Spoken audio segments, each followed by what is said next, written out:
तो अगर लाइब्रेरी से ही इस दुनिया का काम चल जाता तो सब स्कूल कॉलेज बंद हो जाते दुनिया में। तो कौन सी किताब ऐसी लाइब्रेरी में नहीं है जहाँ पर जो जाके लोग वहाँ पे खुद नहीं पढ़ सकते? They can read it.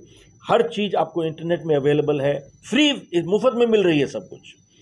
But अगर ऐसी बात होती तो ये खास तौर पे पिछले 3 साल से हम लोग को एक चीज़ सीखने को मिली, जो पेंडेमिक में क्या हुआ, लोगों ने सोचा कि इंटरनेट में काम हो जाएगा और live actual programs, physical programs बंद हो जाएंगे। ऐसा हुआ नहीं।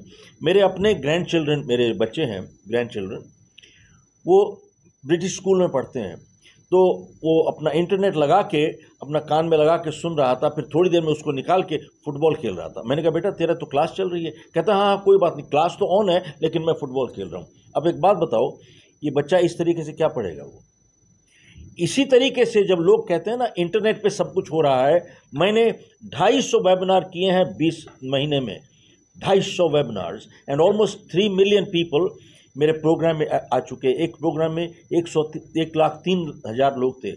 बट बॉटम लाइन इज, बहुत सारे लोग इंटरनेट पे लॉग इन तो कर लेते हैं, उसके बाद नीचे SMS कर रहे हैं, व्हाट्सएप कर रहे हैं, ईमेल कर रहे हैं, सब बैठे बेकार टाइम अपना खराब कर रहे हो, मेरा भी खराब कर रहे हो। फायदा क्या है? ऐसी चीज का कोई फायदा नहीं है। तो इसलिए लाइव के जो फिजिकल प्रोग्राम उसका कोई सब्स्टिट्यूट नहीं है। आई एम कन्विंस्ड दैट चाहे इंटरनेट जो मर्जी हो जाए, जितना ऑनलाइन प्रोग्राम हो जाए, you can not replace physical programs. कैसे कर लेंगे आप? सो इसलिए that is the answer to you.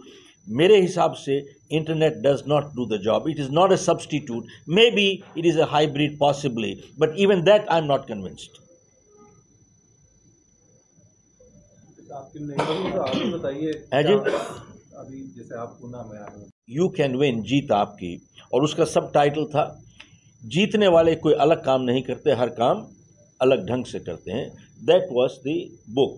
तो अक्सर लोग मेरे से पूछा करते थे कि अलग ढंग से क्या काम करते हैं, तो मैं ही कहता था कि साहब ये है, जीतने वाले उस काम करने की आदत बना लेते हैं जो हारने वाले कभी करना नहीं चाहते।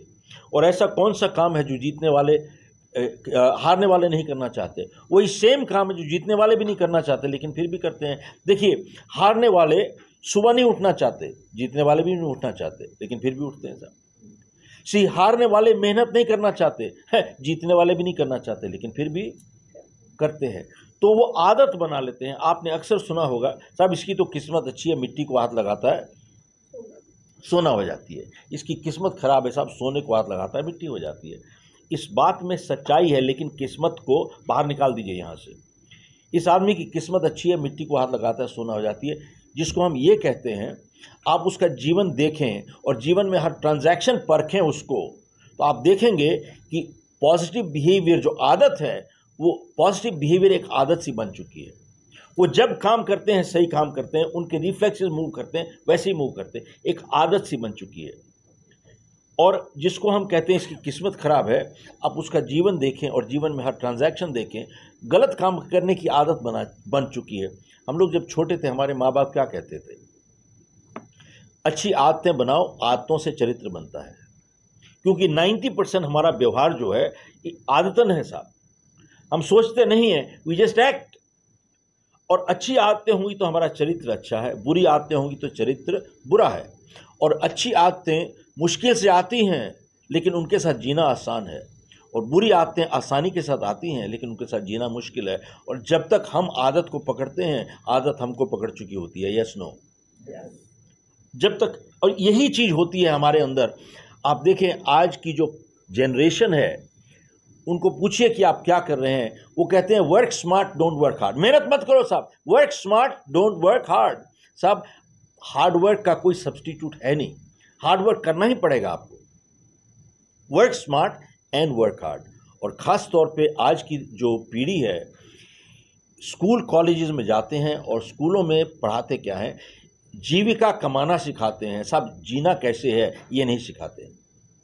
ज्ञान मिल रहा है, संस्कार नहीं मिल रहे हैं। ज्ञान मिल रहा है, संस्कार नहीं मिल रहे हैं।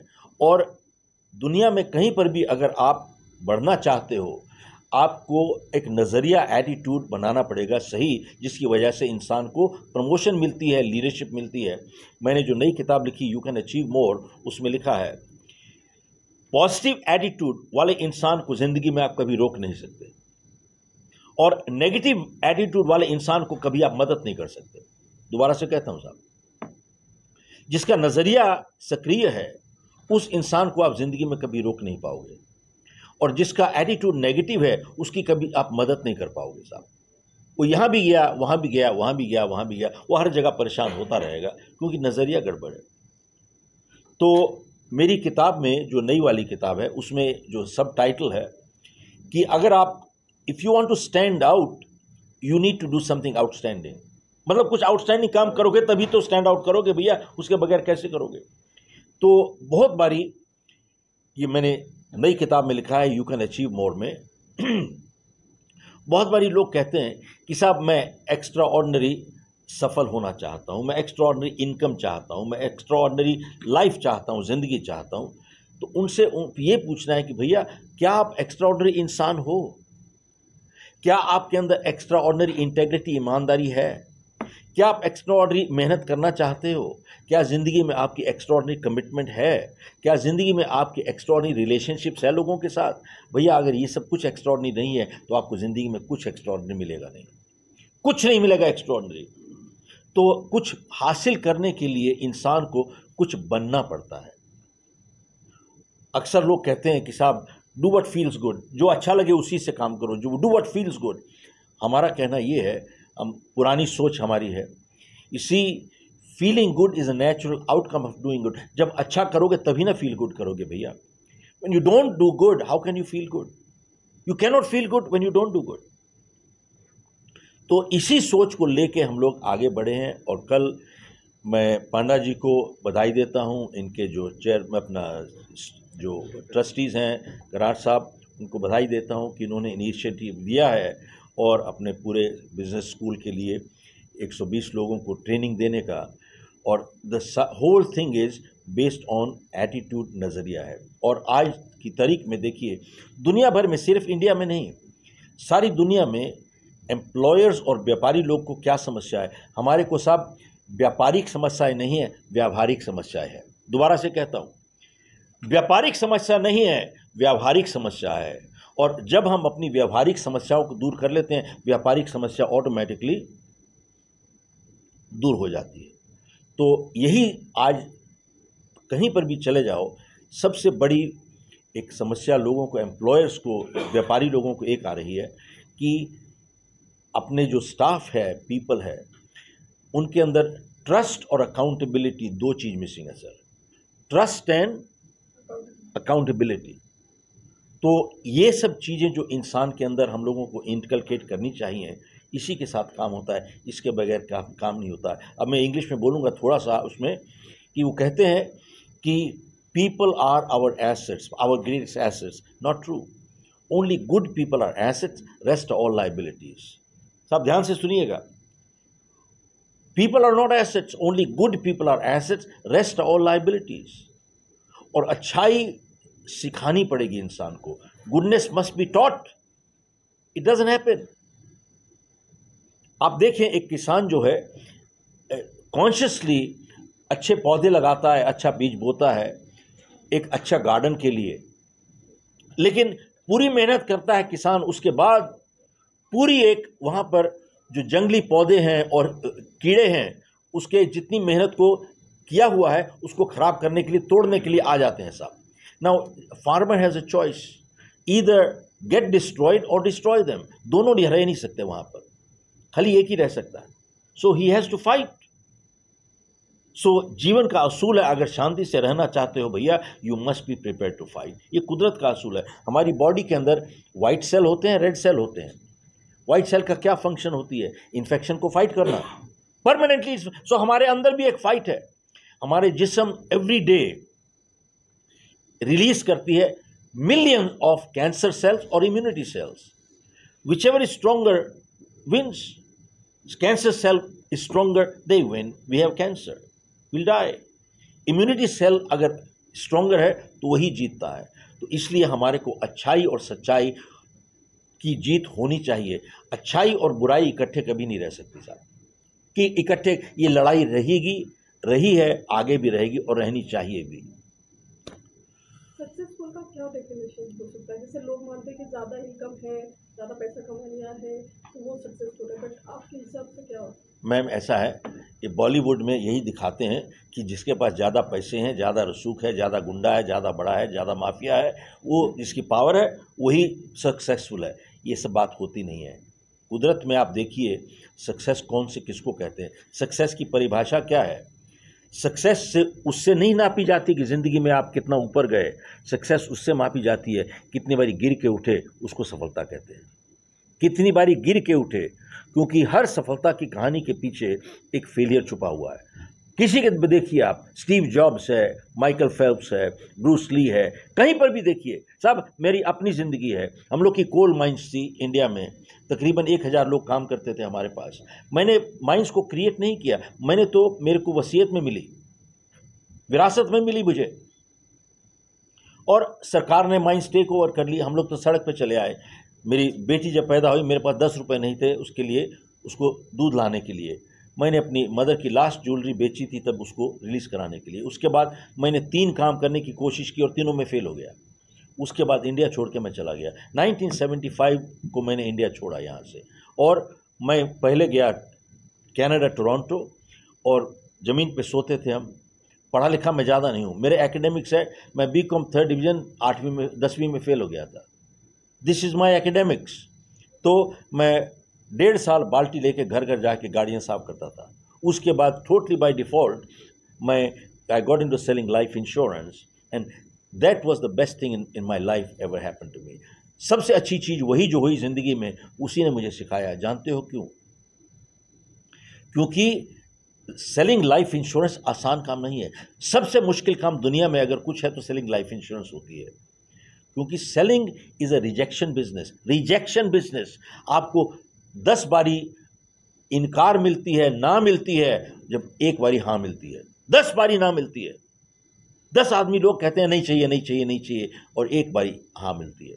लेकिन बात यह है, जिनको 10 बारी 15 बारी ना मिलती है ना, जानते हैं, वो डीमोटिवेट हो जाते हैं और वो काम छोड़ के भाग जाते हैं साहब। यही दिक्कत होती है। आज तक ज़िंदगी में हम लोग सिर्फ यही 2 लफ्ज़ सीखे हैं, जीतना सीखो और ऊपर सफल बनना सीखो। जीतना सीखो। कभी ज़िंदगी में हमने ये नहीं सीखा कि हार कैसे होती है ज़िंदगी में, और हार और जीत दोनों दुनिया की लगी हुई है। ज़िंदगी में हम सीधा ऊपर ऊपर नहीं जाते, ऊपर नीचे दोनों जाते हैं। यस नो जाते हैं ना। तो ज़िंदगी में आज की जो जनरेशन है ना, इनको खाली माँ बाप और टीचर 2 ही लफ्ज़ सिखा रहे हैं, जीतना सीखो, ओनली सफल बनना सीखो, जीतना सीखो, सफल बनना सीखो। लेकिन सिर्फ ज़िंदगी ऐसे नहीं जाती, ऊपर नीचे भी जाती है। जब नीचे आती है ना, इन्होंने कभी ज़िंदगी में सीखा नहीं कि हार को कैसे फेस किया जाए, इसलिए डिप्रेशन हो जाते हैं, दे कमिट सुसाइड। कितना डिप्रेशन बढ़ चुका है वेस्ट में, इंडिया में भी बढ़ चुका है। तो क्या है? Because they don't know how to lose. क्योंकि हार जीत दोनों चलती है ज़िंदगी में। You have to lose also in life. और दुख की बात, सबसे बड़ी बात यह है कि हम लोग भाग्यवादी बन चुके हैं। समय से पहले भाग्य से ज़्यादा कुछ मिल नहीं सकता। लिखा है तो कोई रोक नहीं सकता, नहीं लिखा तो कुछ भी कर लो, आपको मिल नहीं सकता। साहब, सबसे बड़ा जो डैमेज इंडिया को अगर हमारे मीडिया ने किया है, वो हमारे मीडिया ने किया है, वो ये है, आप कोई भी अखबार पढ़ लीजिए, कोई भी आप टेलीविज़न ऑन कर लीजिए, क्या देखते हैं? हॉरोस्कोप। बैठ के खाली वहाँ पर हॉरोस्कोप दिखता है आपको, और वहाँ पर गुरुजी, स्वामी जी, महाराज बैठे हुए हैं, तिलक लगा के बैठे हुए हैं, और पूछ रहे हैं जन्म तिथि बोलो, टाइम बोलो, कहाँ से बोल रहे हो। बोले गुरुजी मुझे मालूम नहीं। कहता कोई बात नहीं, मैं निकाल देता हूँ। तो वहाँ पर एक लैपटॉप रखा हुआ है, और टिक टिक टिक टिक टिक टिक टिक टिक करके वो बोलते हैं, गुरु शुक्र में चढ़ गया, शुक्र फलाने में चला गया, शुक्र मंगल में चला गया, फलाना हो गया, मंगलिक मंगलिक मंगलिक हो गए, मंगलिक हो गए। अब क्या करें? मंगलिक हो गए। अब मंगलिक हो गए तो क्या करें? अरे केले के पेड़ से शादी कर लो, पीपल के पेड़ से शादी कर लो, मर जाएगा, यही हो जाएगा। अब फिर उसके बाद शनि चढ़ गया, शनि चढ़ गया, शनि चढ़ गया, शनि चढ़ गया। अब वो घबरा गया साहब। अब उतारने का उपाय क्या है? बोल रहे कि काला रुमाल लीजिए, उसमें काली दाल डालिए, काला काजल लगाइए, काले बाल वाला खोजो, 7 बारी खोपड़ी पे घुमाओ, काला कुत्ता खोजो, काला बर्तन खोजो। साहब काला काला खोजते रहो, खोजते रहो, खोजते रहो, काला खोजते रहो। मैं आपसे पूछना चाहता हूँ कि शनि को उतारना चढ़ाना इतना आसान है तो भैया भेजो शनि को पाकिस्तान, सारे टेररिस्ट को मरवा दो। अगर शनि को उतारना चढ़ाना इतना आसान है तो भेजो शनि को लद्दाख, चाइना से लड़वा दो। मैं आपसे एक बात पूछना चाहता हूं कि शनि हमेशा इंडिया में क्यों बैठता है? कभी आज तक ऑस्ट्रेलिया गया ही नहीं, ना न्यूजीलैंड जाता है। क्या प्रॉब्लम क्या है साहब? मैं किस लिए आपसे बात कह रहा हूं कि अगर आप जीवनी पढ़ें स्वामी विवेकानंद की, स्वामी दयानंद की, गुरु नानक की, इन्होंने कभी इन चीजों पे यकीन नहीं किया, कभी नहीं किया, बल्कि इनके खिलाफ उन्होंने लड़ाई की। आप गुरु नानक के जीवन पढ़िए। सिखों परिवारों में जानते हैं कोई पत्री नहीं मिलाते आज तक, कोई मंगलिक नहीं होता। सिख परिवारों में कभी आज तक शुभ मुहूर्त शादी के लिए नहीं निकला है। हर शादी सिख परिवार की कब होती है? संडे को होती है। संडे को सूट नहीं करता, सैटरडे को कर देते हैं। सैटरडे को सूट नहीं करता, फ्राइडे को कर देते हैं। आप इनका जीवन तो पढ़ो। आप हम लोगों के अंदर ध्यान दीजिएगा, विश्वास इंसान को ताकत देता है, अंधविश्वास इंसान को कमजोर बनाता है।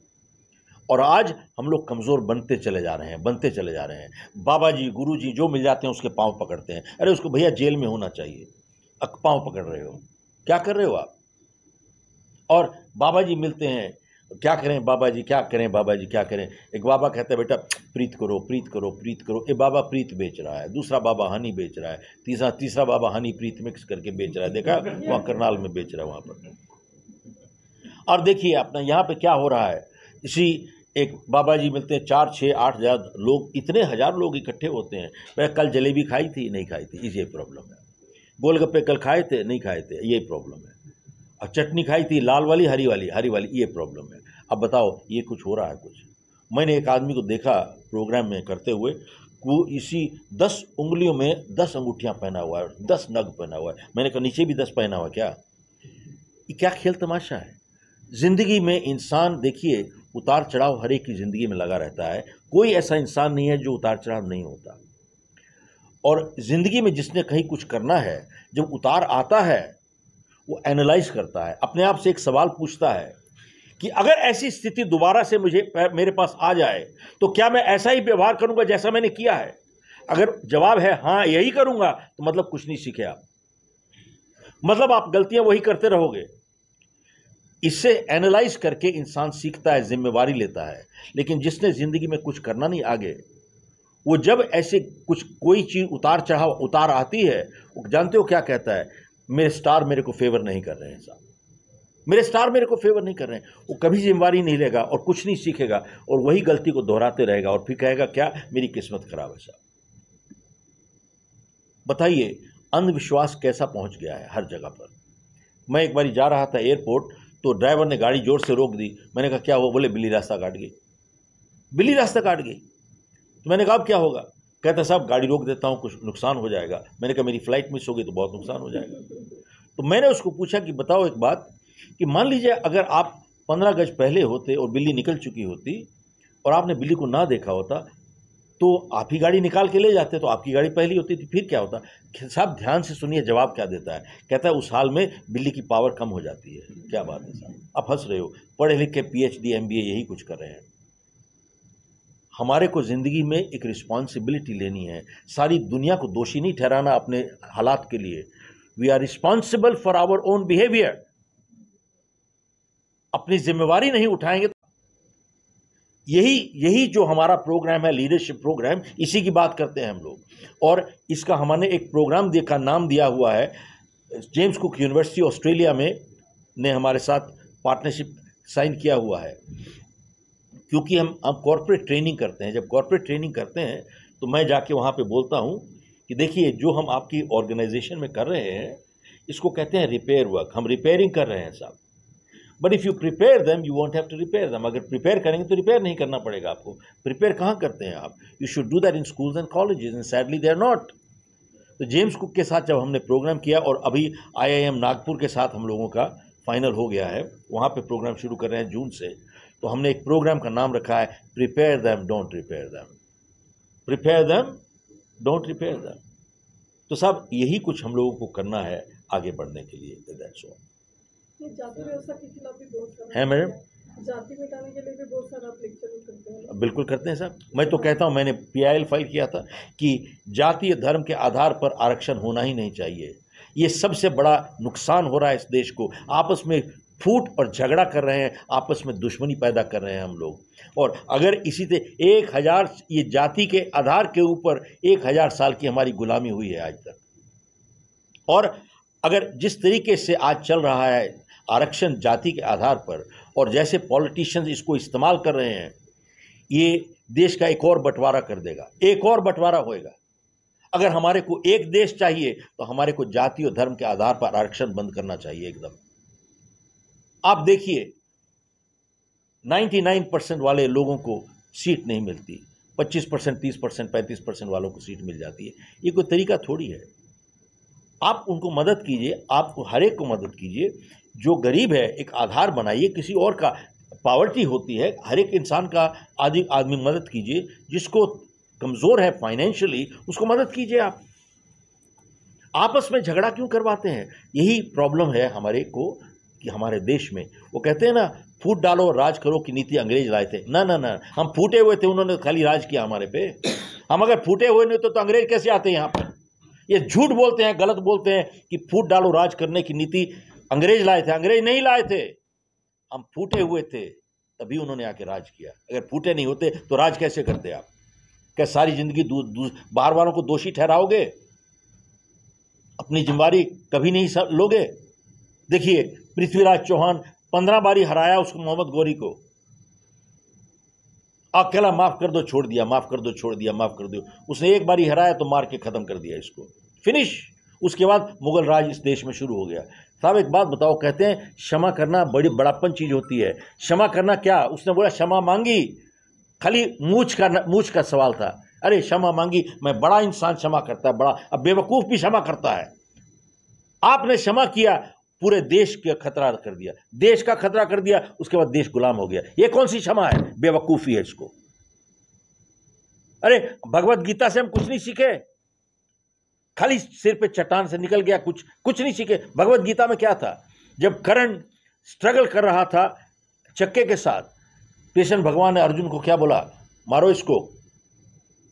लेकिन अर्जुन क्या बोला? बोले ये ब्रेवरी के खिलाफ जाती है हमारी, किसी निहत्थे के ऊपर वार करना, निहत्थे के ऊपर वार करना। कृष्ण भगवान क्या बोले? बोले तुम तो बेवकूफ आदमी हो भाई, तुमको समझ में नहीं है। बोले ये निहत्था नहीं है, ये शस्त्रहीन है। निहत्था नहीं है, ये शस्त्रहीन है। और शस्त्रहीन तब बना तुम्हारी ताकत से। 5 मिनट पहले ये तुम्हारे को मार रहा था, मारने के लिए तैयार था, तेरे को मार रहा था।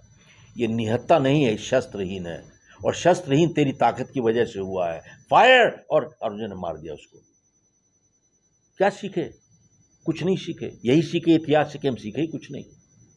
साहब खाली खोपड़ी से ऊपर निकलने से, 50 बारी सुनने से ज्ञान नहीं आता है।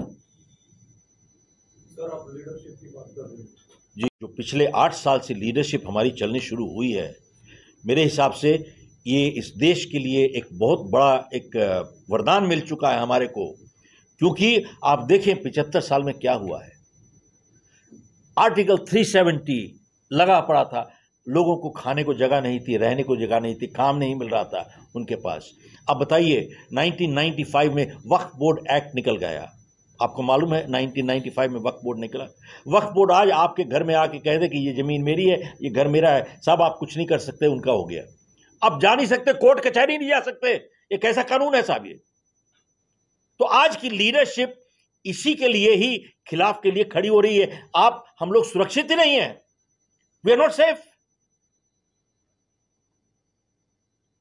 कम से कम दुनिया भर में आज जो हिंदुस्तानी जाता है, सब रिस्पेक्ट है हिंदुस्तानी की दुनिया भर में। सारे कहीं पर हिंदुस्तानी पासपोर्ट चला जाता है उसकी रिस्पेक्ट है। अरे खाली हिंदुस्तानी नहीं भाई, आप देखिए यूक्रेन से कैसे 20,000 वहां से स्टूडेंट निकाल के लेके आ गए और वहां पर हिंदुस्तान का झंडा खाली हिंदुस्तानी दिखा रहे थे और किसी ने हाथ नहीं लगाया उसको। यही नहीं खैर साहब, पाकिस्तानी लोगों ने हिंदुस्तानी का झंडा उठा लिया था और तभी निकल के आ गए बाहर।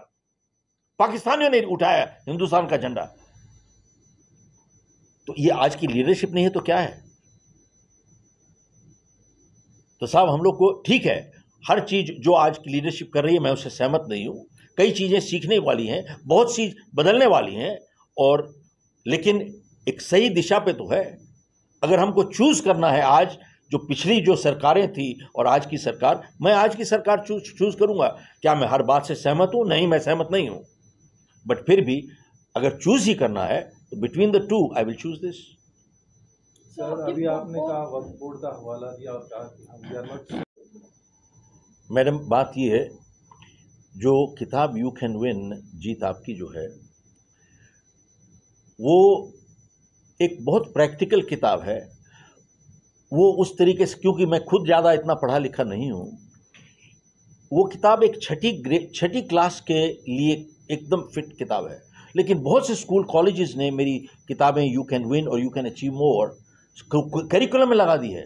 बहुत स्कूलों में लग चुकी है, करिकुलम लग चुकी है, बट उसके अंदर लोग रिलेट कर सकते हैं कि दुख सुख देर सवेर मेरे को आती है तो मैं कैसे निपटूंगा इसके साथ। इट्स अ प्रैक्टिकल बुक, खाली थ्योरेटिकल नहीं है। सो इस वजह से लोगों को अच्छी लगती है और बात समझ में आती है। देखिए, इश्तिहार करने से आपकी किताब नहीं बिकती है, इश्तिहार से नहीं बिकती है कोई चीज। इश्तिहार से सिर्फ अवेयरनेस आती है। इश्तिहार brings awareness, it doesn't sell. दुनिया में आज तक जो भी किताब या कोई भी चीज ज्यादा बिकी है, it is always word of mouth. आपने किताब पढ़ी, आपने 10 को बोला, आपने किताब पढ़ी 10 को बोला, आपने किताब पढ़ी, आपको अच्छी लगी, और अगर अच्छी नहीं लगी तो 10 को बोलेंगे मत खरीदना। तो इसलिए कोई भी किताब की सक्सेस होती है, या किताब की नहीं बल्कि कोई भी प्रोडक्ट की सक्सेस होती है, कंप्यूटर की सक्सेस इसी तरीके से होती है। किसी को दे आर सेटिस्फाइड 10 से बात करते हैं, और दे आर डिससेटिस्फाइड लोग 10 से बात करते हैं, डिससेटिस्फाइड लोग 20 से बात करते हैं। वो कहते हैं ना, बैड न्यूज ट्रेवल्स फास्टर। वो अगर आपसे खुश होंगे 10 को बोलेंगे, नाराज होंगे 20 को बोलेंगे। तो इसी तरीके से ही वर्ड ऑफ माउथ फैलता है।